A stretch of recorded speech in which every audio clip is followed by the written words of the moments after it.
Dispersi adalah penyebaran merata di antara dua fasa.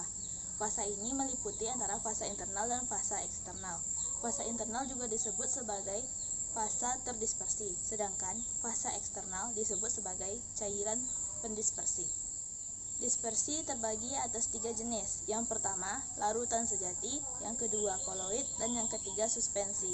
Lalu apa itu koloid?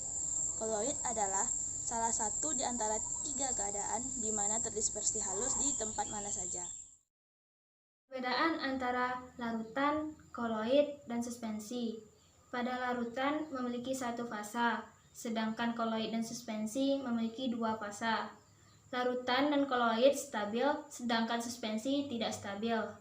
Larutan bentuk campurannya homogen.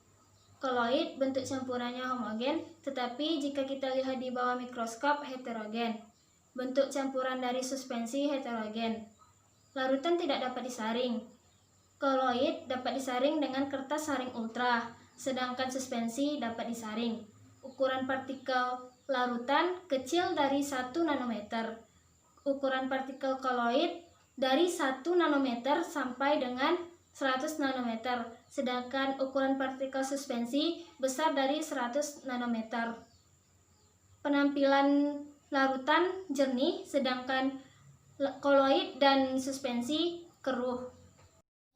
Pengelompokan sistem koloid yang pertama adalah sol padat, terbentuk dari fase terdispersi dan fase pendispersi padat. Contohnya adalah intan hitam dan kacamata berwarna. Yang kedua adalah emulsi padat, terbentuk dari fase terdispersi cairan dan fase pendispersi padatan. Contohnya adalah keju, mayonaise, dan mentega. Yang ketiga adalah busa padat, terbentuk dari fase terdispersi gas dan fase pendispersi padatan. Contohnya adalah karet busa dan batu apung. Yang keempat adalah sol cair, terbentuk dari fase terdispersi padatan dan fase pendispersi cairan. Contohnya adalah cat dan tinta.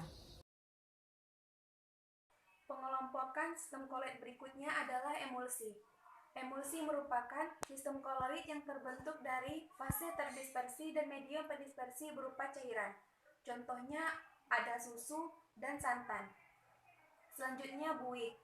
Sistem koloid ini terbentuk dari fase terdispersi berupa gas dan medium pendispersi berupa cairan. Contohnya adalah buih deterjen dan buih sabun. Kemudian aerosol padat. Sistem koloid ini terbentuk dari fase terdispersi berupa padatan dengan medium pendispersi berupa gas. Contohnya adalah debu di udara dan asap. Sistem koloid yang terakhir yaitu aerosol cair.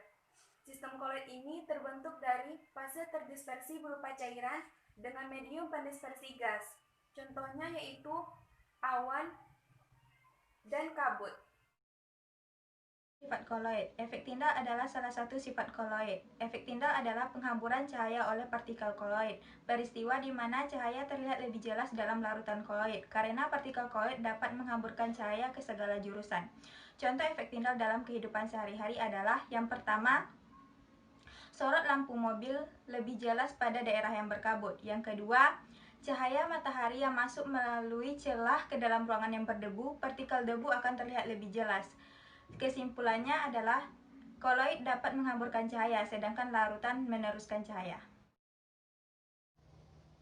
Gerak Brown. Gerak Brown adalah gerak acak atau gerak zigzag tak beraturan.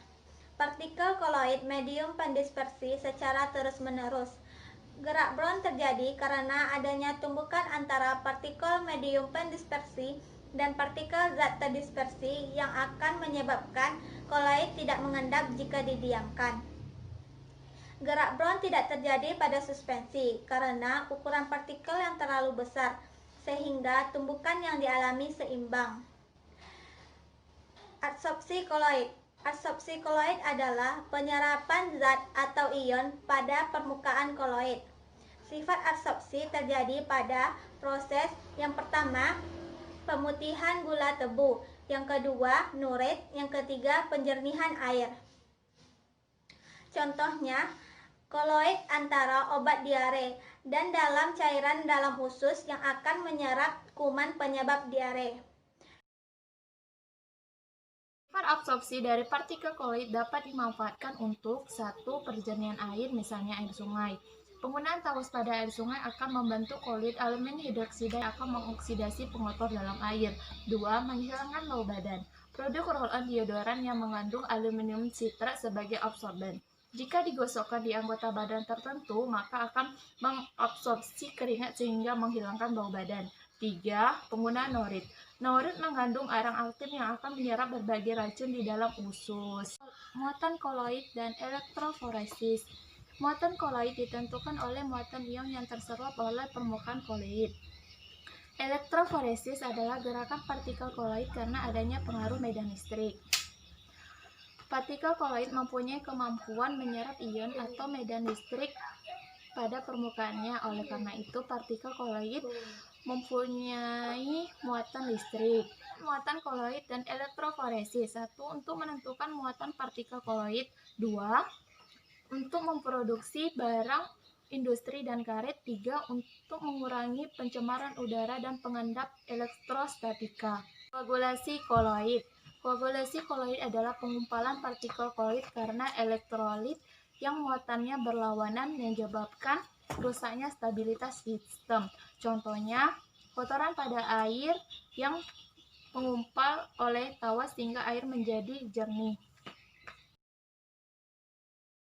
Jelaskan tentang koloid pelindung. Koloid pelindung adalah suatu koloid yang ditambahkan dengan koloid lain agar stabil. Koloid pelindung ini tidak terjadi koagulasi karena koloid pelindung itu dilapisi oleh muatan koloid sehingga melindungi koloid tersebut.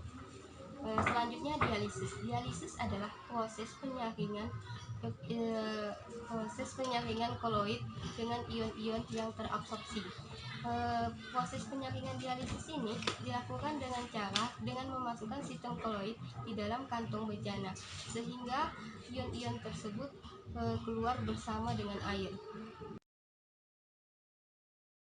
Koloid liofil adalah koloid di mana partikel dispersi mempunyai absorpsi relatif besar.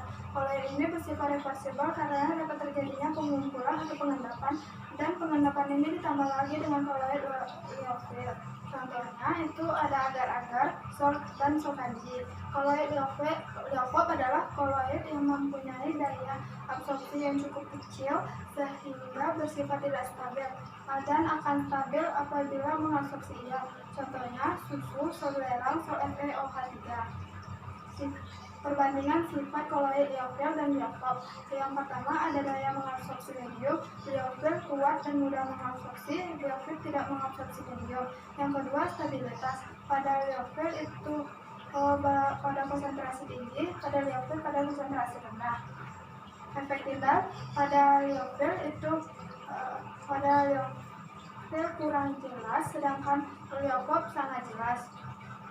Yang keempat ada viskositas atau kekentalan. Pada liofil itu lebih besar daripada medium, sedangkan liofil itu hampir sama besar dengan mediumnya. Koagulasi pada liofil sukar, pada liofil mudah berkoagulasi atau kurang stabil. Yang keenam, liofil bersifat reversibel, sedangkan liofil bersifat irreversibel. Ciri-ciri koloid yang pertama yaitu menghablurkan cahaya, yang kedua tidak memisah jika didiamkan, yang ketiga memiliki kemampuan mengabsorpsi, yang keempat memiliki molekul ion dan sifat elektroforesis, yang kelima yaitu dapat terjadinya koagulasi, yang keenam koloid bersifat pelindung, yang ketujuh sel pengganggu dapat dihilangkan dengan proses dialisis, yang ke-8 yaitu tidak dapat disaring, ke-9 umumnya kental dan keruh, yang ke-10 relatif tidak terpisah daripada pelarutan, tetapi pada sukar mengendap daripada suspensi. Stabilitas koloid yang pertama yaitu menghilangkan molekul koloid. koagulasi yang dipecahkan dengan cara menghilangkan molekul koloid tersebut dengan cara proses dialisis. Kestabilan koloid yang kedua yaitu penambahan stabilator koloid. Contohnya pada penambahan amonia dalam pembuatan emulsi pada kertas film. Selanjutnya yaitu solubilisasi. Proses peningkatan pelarutan senyawa organik yang tidak larut dalam air yang ada koloidal yang disebut dengan misel. Perbandingan solubilisasi diperkirakan dari perbandingan kelarutan dalam surfaktan. Semakin besar nilai perbandingan, semakin tinggi pula kemampuan solubilisasi surfaktan. Surfaktan itu sendiri yaitu zat organik tertentu bila terdispersi pada suatu cairan akan melekat pada permukaan cairan. Selanjutnya yaitu misel. Misel dapat meningkatkan kelarutan dari zat organik yang sukar larut. Pada konsentrasi yang kasar, surfaktan tidak dapat diabsorpsi antar permukaan. Konsentrasi surfaktan di mana terbentuk misel yang disebut dengan CMC atau critical misel concentration. Penetapan solubilitas di dalam misel. Yang pertama, tipe dari surfaktan. Surfaktan mempengaruhi ukuran dan diameter misel. Yang kedua, campuran dari surfaktan. Misel yang terbentuk ialah gabungan dari kedua surfaktan tersebut. Yang ketiga, pengaruh solubilisat. Bentuk dan molekul solubilisat berbeda-beda, sehingga tersolubilisasi di dalam misel. Yang keempat, pengaruh campuran solubilisat. Bila masing-masing solubilisat menempatkan diri pada tempat yang berbeda-beda, kemungkinan tidak akan terjadi campuran surfaktan di dalam solubilisat. Cara pengerjaan solubilisasi. Yang pertama, pemeriksaan surfaktan meliputi organoleptis, kelarutan, berat jenis, bilangan asam, dan bilangan penyabunan. Yang kedua, penetapan nilai CMC. Yang ketiga, lama pengadukan. Lama pengadukan dilakukan sampai terjadi kesetimbangan. Kemudian kedua fase tersebut dipisah. Yang keempat, pengujian solubilisasi.